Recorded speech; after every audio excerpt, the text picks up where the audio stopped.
and welcome to the podcast of Loughborough University's Institute of Advanced Studies, a podcast where our international fellows discuss the most pressing issues of today that we're all facing and share their exciting research ideas. We hope you enjoyed today's talk. Thank you for tuning in. Thank you everyone for coming. I have the honor to introduce Professor de-Graft Aikins, and I have a bio here, so I'm just going to, I think it's a summarized one. de-Graft Aikins is a professorial research fellow at the London School of Economics and Political Science and a professor of social psychology at University of Ghana. She received her PhD in social psychology from LSE. She completed postdoctoral training at the University of Cambridge and has held teaching and research positions at LSE, University of Cambridge, University College London, where she was a British Academy Global Professor between 2019 and 2023. Ame's research focuses on chronic illness experience and care, arts and health, and the psychosocial drivers of Africa's chronic NCD burden. She has taught, supervised, and examined graduate students, mentored early career researchers based in Africa, many European countries, America, Australian universities on these research areas that I just mentioned.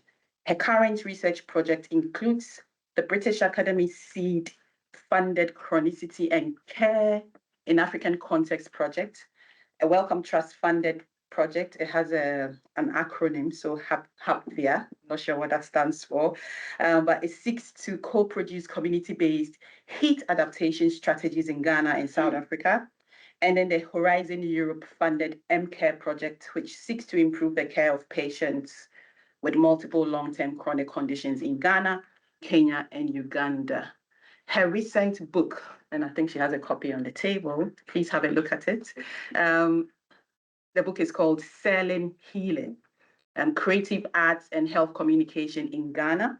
It was published by the Cambridge University Press, as a major output of the Chronicity project.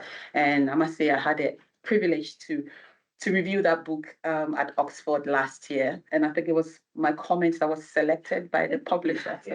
Yeah, I was really proud to see that, my comments had been selected. So yes, I'm one of Ama's mentees as well, so I invited her to come and share some of her work with us here. So, Ama, over to you.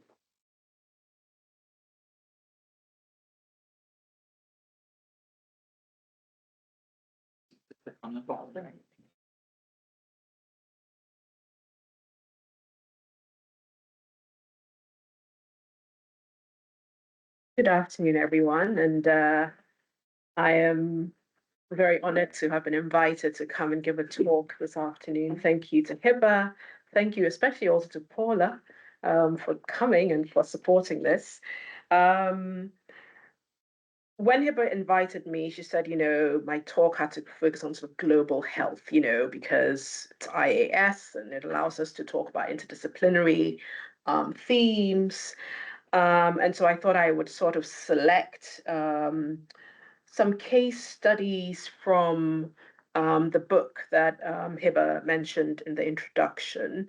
And I'm just going to dive right in, try and do it in 30 minutes so we can have time to talk. I'll start with a case study on Mr. Wise and Mr. Foolish go to town. So in June 1944, a letter arrived for the Gold Coast governor. The Gold Coast was Ghana's name then in the colonial era. This letter arrived from the colonial office at Downing Street, London. The letter proposed to dispatch a silent 35mm film on the subject of sexually transmitted diseases among Africans. The film had been originally produced in South Africa on syphilis prevention for mining communities and had been titled The Two Brothers. But when it came to West Africa, the title was changed for unexplained reasons to Mr. Wise and Mr. Foolish Go to Town. The story was simple. It said, the film attempts to point out the moral of two Africans, Mr. Wise and Mr. Foolish, who both contract the disease syphilis, but who separately go about their cures in different ways with fortunate and unfortunate consequences respectively to themselves and their families. Two further facts emerged in subsequent communication. Both men had contracted syphilis from their extramarital affairs. Secondly, Mr. Wise went to see a colonial doctor and was cured. Mr. Foolish went to see a medicine man, that is a shrine priest or a herbalist, and remained sick. In order for the adaptation to be approved, several letters were sent to heads of important institutions of the day in the Gold Coast, medical services, education, Chamber of Mines, missions, the military. A special board made up of a subset of the letter recipients was established to assess the suitability of the film for local audiences.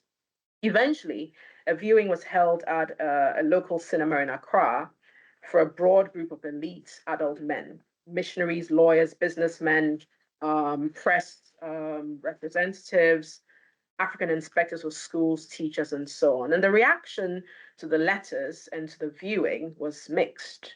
The acting director of medical services argued that gonorrhea was a much bigger public health problem than syphilis. He also observed that the uniform worn by Mr. Wise's girlfriend was too similar to the uniforms worn by Gold Coast nurses. It was likely to cause an intersectional class war. Others felt that if the narration was too serious, the film might make people laugh too much, which would defeat its educational purpose. For those who were of the view that the Gold Coasters were too primitive, the voiceover needed to be done by an educated person with an authoritative voice.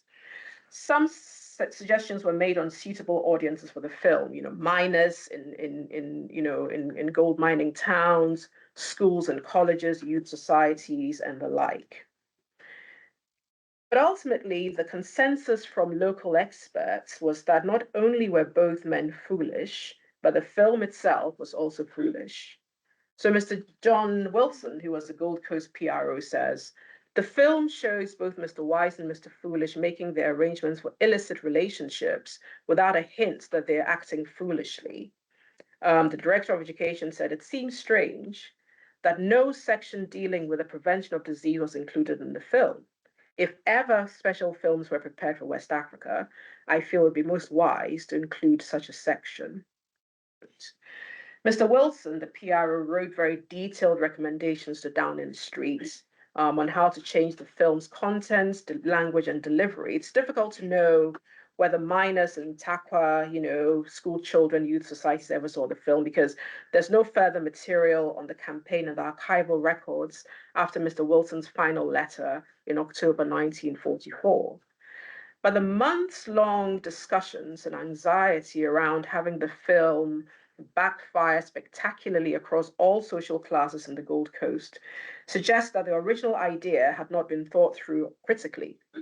And once some thought had been applied to content, context, and impact, the Downing Street officials and their allies decided quite wisely to quit while they were ahead.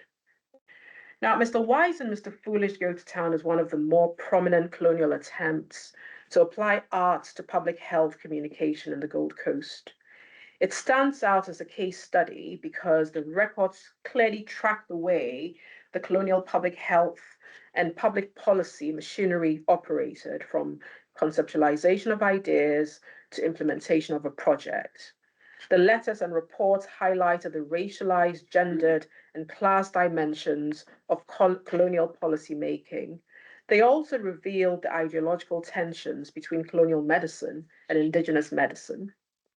In the archives in Ghana and in social history accounts and colonial era health interventions, other arts projects are documented. Some were implemented prior to Mr. Wise and Mr. Foolish, others after. American social historian Jean Ullman describes a baby show which was launched in Kumasi, the second biggest town in Ghana, in 1925.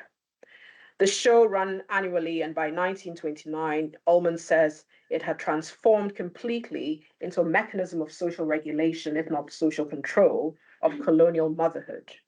Now, this project was part, she argues, of a broader British imperialist project of making proper mothers at home and in the colonies in Africa and elsewhere. The Mothercraft project was entrusted with and implemented by what she calls maternal imperialists. These were missionaries, nurses, teachers, women medical officers who conducted baby bathing demonstrations, as well as cookery with a focus on British pancakes and biscuits, sewing, gardening, reading lessons in colonial mission spaces, as well in the private homes of Asante mothers.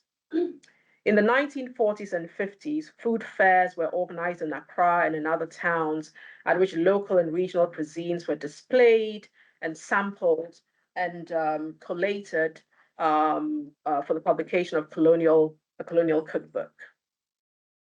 In many cases on record, ideas were developed in London, usually at the Colonial Office at Downing Street, or at public relations firms in central London, with minor contributions from West African subsidiaries and brought to the Gold Coast for tweaking.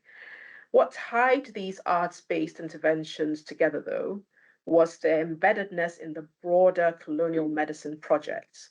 This project was not benign.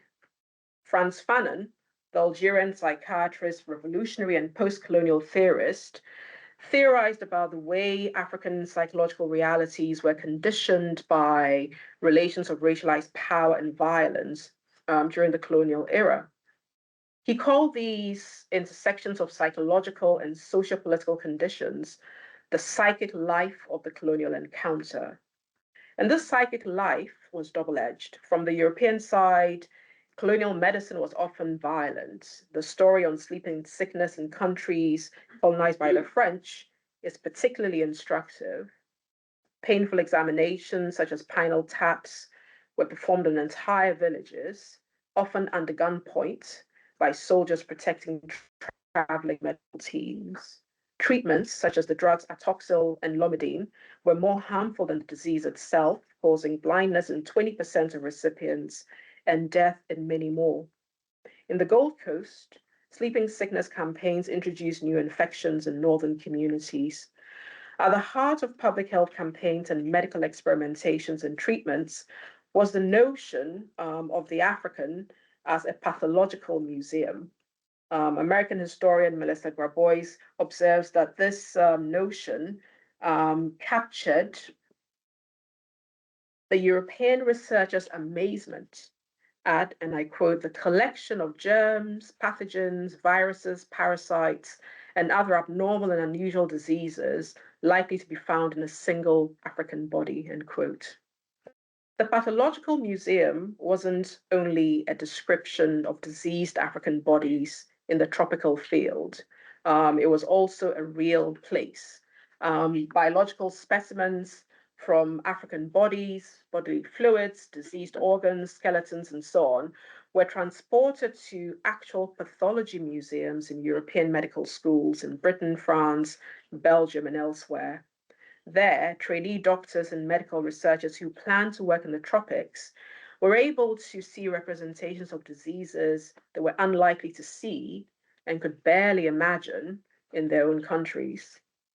These medical spaces were no different to European museums housing looted Benin bronzes or Asante gold, or botanical gardens nursing exotic plant species with Euro-American names.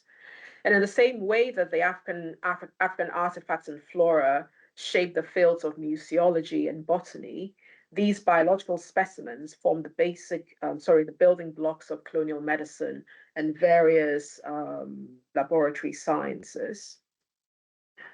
But what colonial medicine did to Africa was one side of a complex story. The other side was how African communities anticipated, saw through, worked around, and resisted medical violence in very similar ways to political resistance colonialism itself.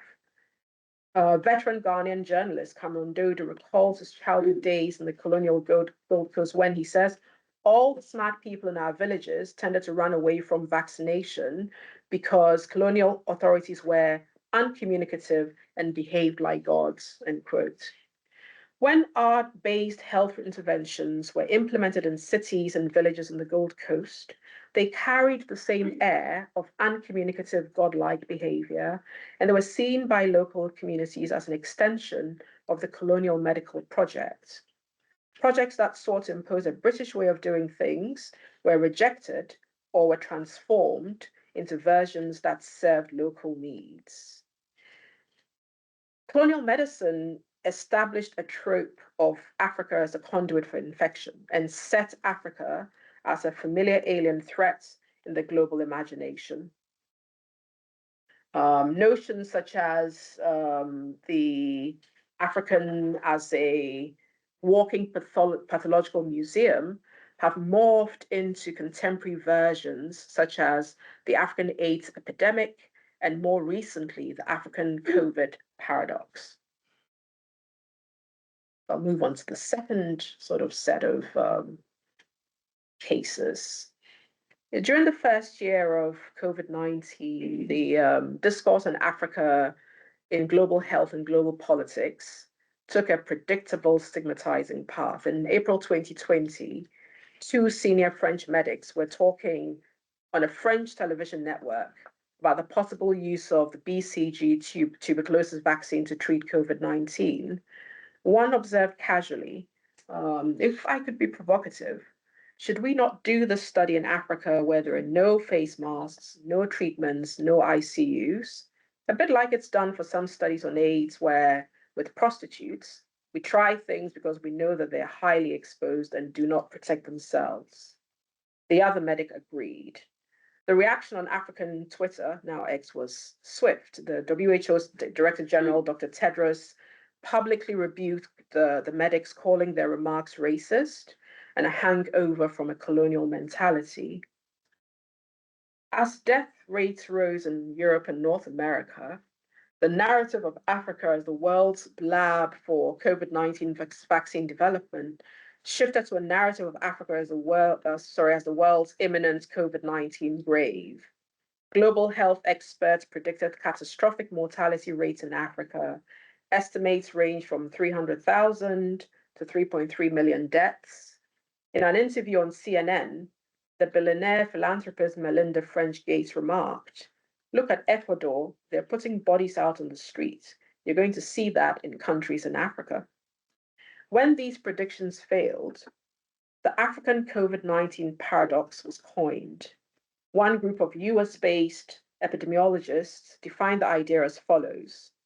Despite its crowded social life and poor personal hygiene practices, case fatality of COVID-19 has been paradoxically low in Africa compared to the Western world, end quote.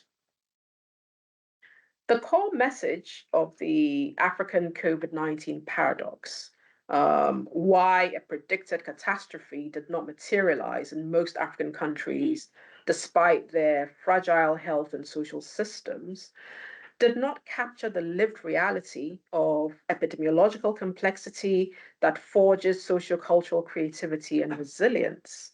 In Ghana, public understanding and practices developed in ways that mimicked responses to previous health threats, such as HIV/AIDS, Ebola. Even before the government imposed a partial lockdown in March 2020, traditional and social media had given Ghanaians a taste of what ordinary people were thinking about the pandemic. There were countless vox pops and WhatsApp videos of market women, school children, public transport drivers, people going about their daily lives, expressing their colorful views and inventive concepts on the new English scientific terms that the Ghana Health Service used to explain the pandemic: coronavirus, social distancing, respiratory hygiene, super spreader. Terms blending pidgin English, local languages, a blend of English and local languages emerged. Interventions were proposed, such as greeting with elbows, ankles, and other body parts, and using local home brews as hand sanitizers and stress relievers. Ghana's creative arts communities captured the complex facets of this pandemic and social responses through various art forms.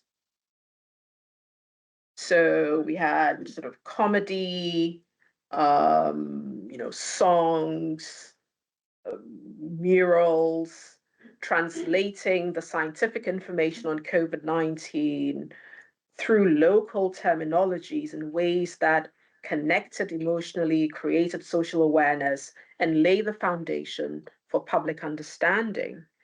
We had textile designers, funerary artists, playing memorializing functions.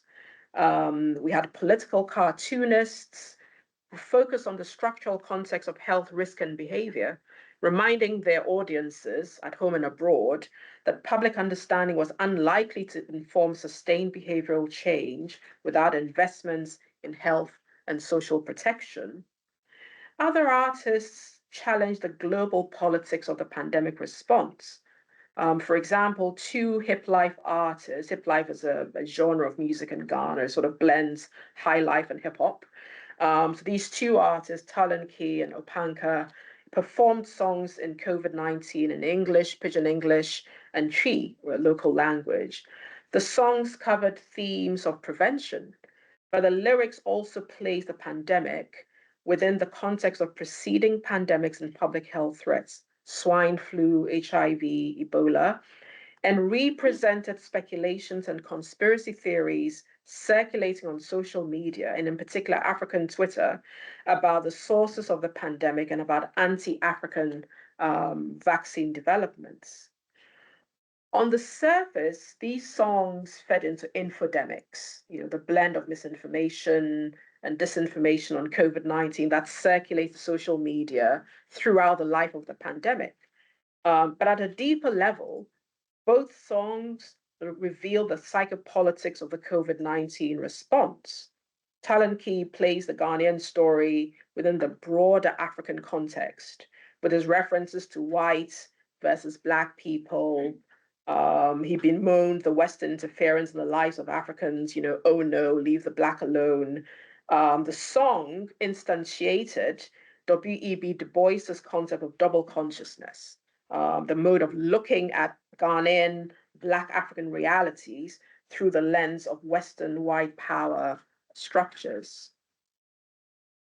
These theories, were rooted in collective memories and rational fears, driven by historical and ever-present biomedical injustices, such as the French medics' casual project proposal of March 2020, and the persistent stigmatization of Africa as an infectious continent. And this is a clear example of the psychic life of the global health encounter. The kind of the transition from the psychic life of the colonial encounter to the contemporary global health encounter. So on the one hand, we have an established trope of Africa as an infectious continent, which causes symbolic and material harm. But on the other hand, local anticipation and understandings of this trope carry a conscientizing force in the sense that national and global health interventions are often questioned, shunned, or used strategically as part of a cultural bouquet of health solutions. This is not dissimilar. What happened during COVID wasn't dissimilar to several forms of resistance in the post-colonial era in Africa to global health interventions that are perceived to be harmful, from polio vaccines in Nigeria, Ebola vaccine development in Ghana, tetanus campaigns in Cameroon, to blood draws and associated biobanking procedures across the continent. The psychopolitical strategies employed by local communities are often steeped in collective and social memory. And they're often ignited during moments of personal, community, and national crises through traditions of songmaking, storytelling, dance, and what the social psychologist Sandra Jovcevic describes as creative practices of the imagination. So since the COVID-19 pandemic, there have been calls to reimagine, restructure, sort of redesign health systems to meet the complex demands of current and future global health risk. And I'm speaking, in the last couple of weeks, the world's been gripped by the hantavirus outbreak on a cruise ship, for example. Everybody's wondering, am I at risk? And we've got public health, experts giving us, a breakdown of how you might be at risk or not at risk.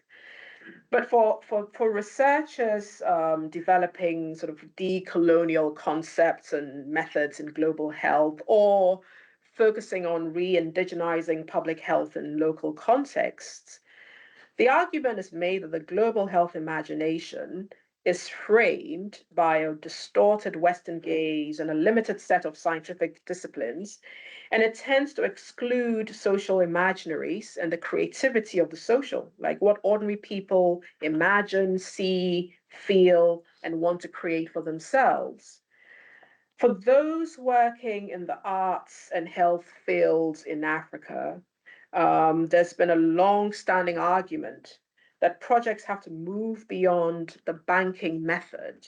Paulo Freire called the banking method, which assumes a know-all message source and a know-nothing message destination, towards a dialogical and people-centered approach to health communication, which emphasizes critical thinking embedded in the concrete existential present situation of real people.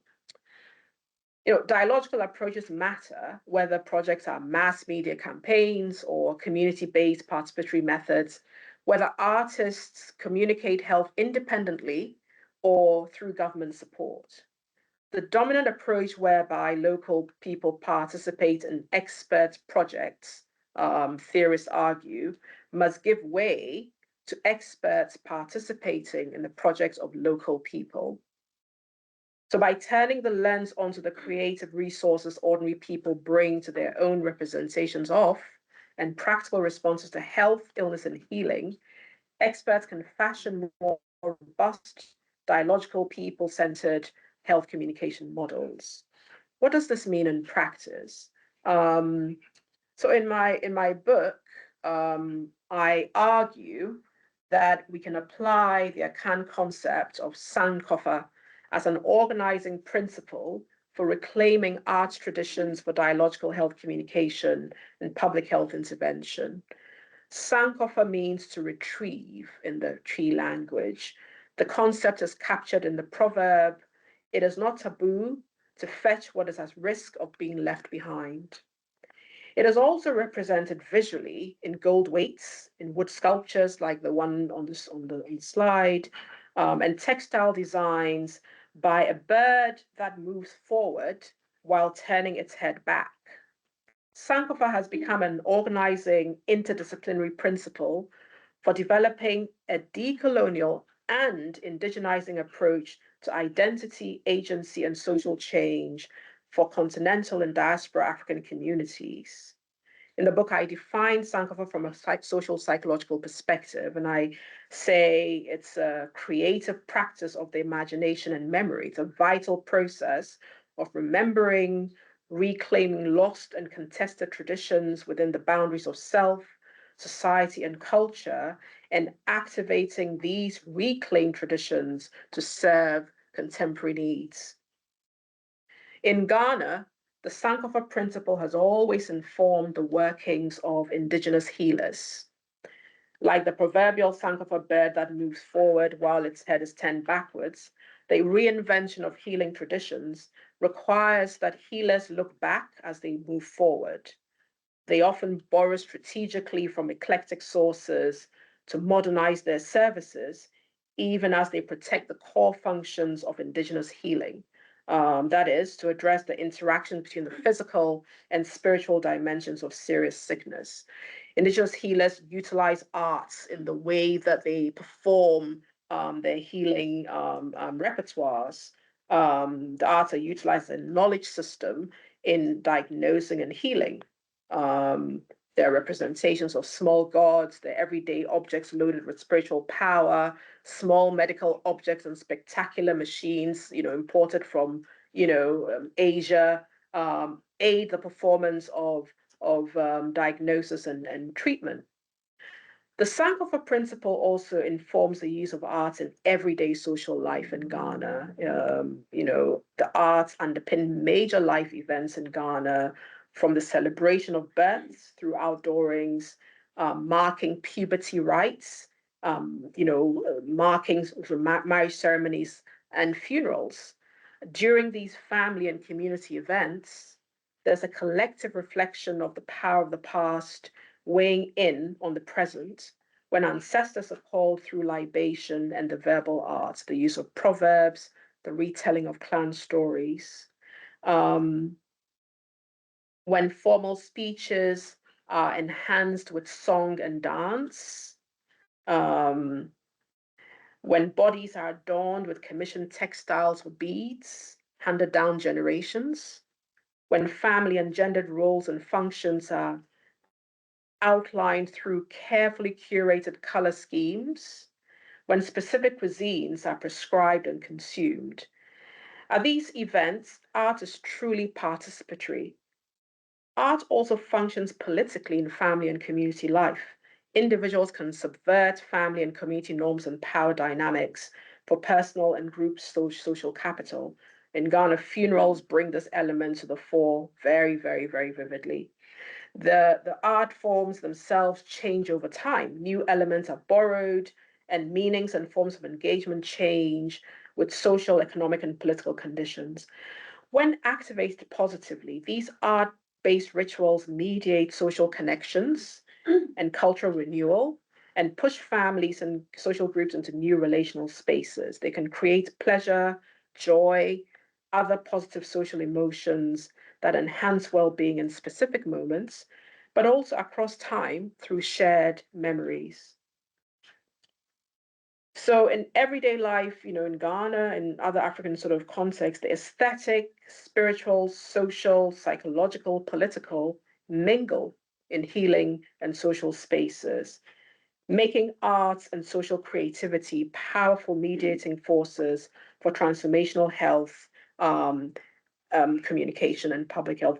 And this is also the reason why, when experts go into the field, aim to work with communities, it's important to understand that the arts-based communications have to be culturally grounded, and disciplinary and transdisciplinary, as well as community-led. So I'll end there and open up for questions. Thank you.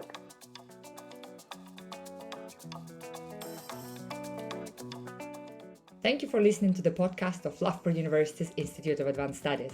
A quick reminder about how to stay connected. You can find us on Blue Sky, LinkedIn and Instagram, and you can also watch the presentations on YouTube. The podcast is available on all the major platforms. Please download, share, and most importantly, subscribe. See you next time.